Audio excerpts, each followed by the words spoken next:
সুপ্রিয় দর্শক, ডিজিটাল ব্রাহ্মণবাড়িয়া পর্দায় আমাদেরকে যারা দেখছেন আপনাদের সকলকে স্বাগত জানাচ্ছি। আমি আব্দুল মতিন শিপন এবং আমি ফারজানা মৃধা সুখী। সবাইকে শুভ নববর্ষ। আজকে এই মুহূর্তে আমি দাঁড়িয়ে আছি ব্রাহ্মণবাড়িয়া পৌর মুক্ত মঞ্চে বঙ্গবন্ধু স্কোয়ারে।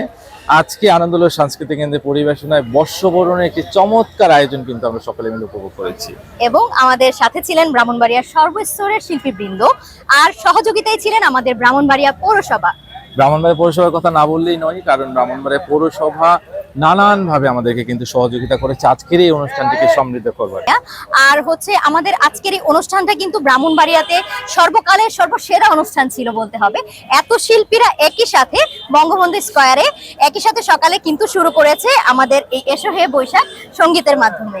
এবং সখী, আরেকটা জিনিস আমি জানাতে চাই, সেটি হচ্ছে আমাদের এই মঞ্চে কিন্তু আবৃত্তি শিল্পী, নৃত্য শিল্পী, সঙ্গীত শিল্পী মিলিয়ে ধরেন যে 100-150 শিল্পী কিন্তু একসাথে এই মঞ্চে কাজ করেছে। এটা কিন্তু অত্যন্ত চমৎকার একটা জিনিস। হ্যাঁ হ্যাঁ হ্যাঁ, অনেক বড় একটা বিষয় আসলে।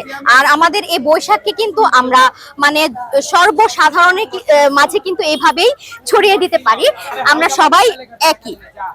হ্যাঁ সখী, আপনি যথার্থ বলেছেন যে আমরা যদি একটা ধর্ম নিরপেক্ষ রাষ্ট্র চাই, একটা অসাম্প্রদায়িক বাংলাদেশের চেতনায় বিশ্বাস করতে চাই, তাহলে কিন্তু বাংলাদেশে এই সার্বজনীন উৎসব, নববর্ষের উৎসবটাকে আরো বেশি ছড়িয়ে দিতে হবে। এবং আপনি আমার সাথে একমত হবেন কিনা, নতুন প্রজন্মের কাছে যদি আমরা সেটাকে পৌঁছে দিতে পারি, তাহলে কিন্তু আমরা একটা স্মার্ট বাংলাদেশ যে চাই সেটা কিন্তু হতে পারে। হ্যাঁ ভাইয়া, আরেকটা জিনিস জানবেন যে আমাদের প্রধানমন্ত্রী, মাননীয় প্রধানমন্ত্রী শেখ হাসিনা কিন্তু বলেছেন যে আমাদের ডিজিটাল বাংলাদেশ গড়ার ক্ষেত্রে কিন্তু আমাদেরকে জনমত সর্বক্ষেত্রে সব এগিয়ে নিয়ে যাওয়ার জন্য কিন্তু সবাইকে একই সুরে হাঁটতে হবে।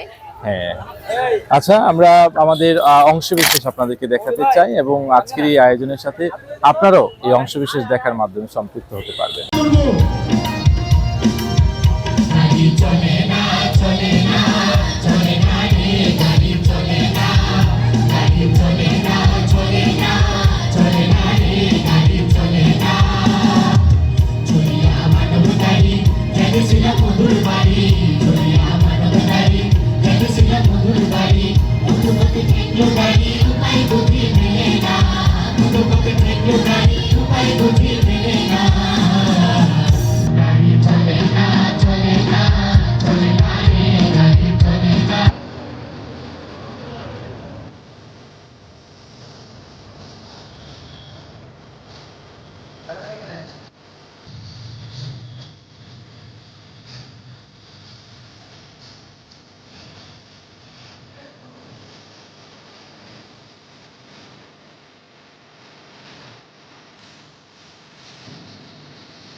পরিচয়, আমি বাঙালি, আমার আছে ইতিহাস গর্বের, কখনোই ভয় করি না কো আমি উদ্যত কোনো খড়গে।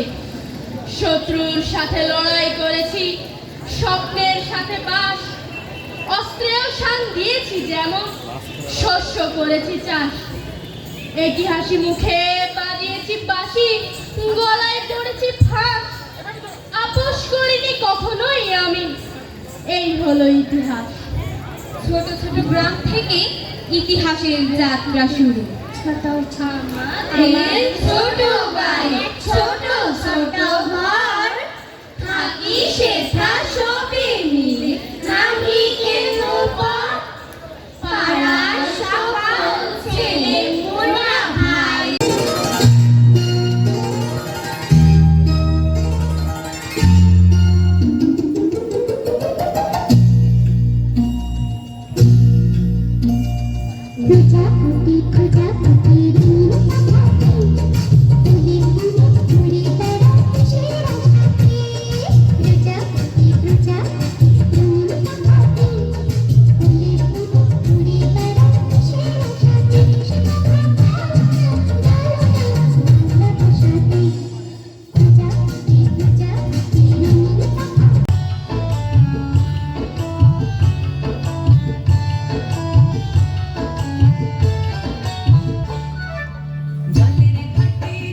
পাগল বিষ্ণু পাগল, আরেক পাগল শিব। আরে ব্রহ্মা পাগল বিষ্ণু পাগল, ব্রহ্মা পাগল বিষ্ণু পাগল, ব্রহ্মা পাগল বিষ্ণু পাগল, ব্রহ্মা পাগল বিষ্ণু পাগল, আরেক পাগল শিব। তালি হবে সবাই, তালি। দাদা, বৈদ্যদা, সুমনদা, তালি তালি সবাই, তালি সবাই, পেছনে তালি হবে। ব্রহ্মা পাগল বিষ্ণু পাগল, আরেক পাগল শিব। তিন পাগলে যুক্তি করে ভাঙল নবদ্বীপ। প্রেমের পাগল কৃষ্ণ তখন বিশদ পরাণ খুলে রাধার সঙ্গে, রাধার সঙ্গে, রাধার সঙ্গে ভাজ্যমান রঙ্গার বটমূলে। ছায়া নোটে, ছায়া নোটে, পেছনে সবাই তালি হবে, তালি। ছায়া নোটের মঞ্চ ফুলে প্রেমের বামাচারী বংশীরাজ রিক্সা নিয়ে নগর দিলেন পানি। আগুনে যদি, আগুনে যদি, আগুনে যদি প্রেমের তাতে মন যদি ওই থাক। স্বপ্ন করি রাধানগর, স্বপ্ন করি রাধানগর, স্বপ্নটি বৈশাখ। বর্ষবরণ 1431 খ্রিস্টাব্দ ব্রাহ্মণবাড়িয়ার এই বর্ণাঢ্য আয়োজনে প্রধান অতিথি হিসেবে উপস্থিত ছিলেন ব্রাহ্মণবাড়িয়ার সুযোগ্য মেয়র মহোদয় মিসেস নায়ার কবির। এবং এই অনুষ্ঠানটির উদ্বোধক হিসেবে যিনি উপস্থিত ছিলেন, এই আয়োজনটিকে যিনি সমৃদ্ধ করেছেন যার শ্রম এবং মেধার মাধ্যমে, ব্রাহ্মণবাড়িয়া পৌরসভার প্রধান নির্বাহী কর্মকর্তা কবি আব্দুল কুদ্দুস মহোদয়, তার সহযোগিতায় আসলে আমরা কিন্তু এই অনুষ্ঠানটি করতে সক্ষম হয়েছি। এছাড়াও সখী জানেন যে ব্রাহ্মণবাড়িয়ার অনেকগুলো সামাজিক, সাংস্কৃতিক, পেশাজীবী সংগঠনের সদস্যবৃন্দরা কিন্তু উপস্থিত ছিলেন এবং এই আয়োজনটিকে সমৃদ্ধ করবার জন্য কিন্তু তাদের অনেক বেশি সহযোগিতা ছিল। হ্যাঁ হ্যাঁ, অবশ্যই ভাইয়া। বিভিন্ন সাংস্কৃতিক অঙ্গনের গুণীজনেরাও কিন্তু আমাদের এই সুন্দর অনুষ্ঠানটাকে আরো সুন্দর করে তুলেছেন।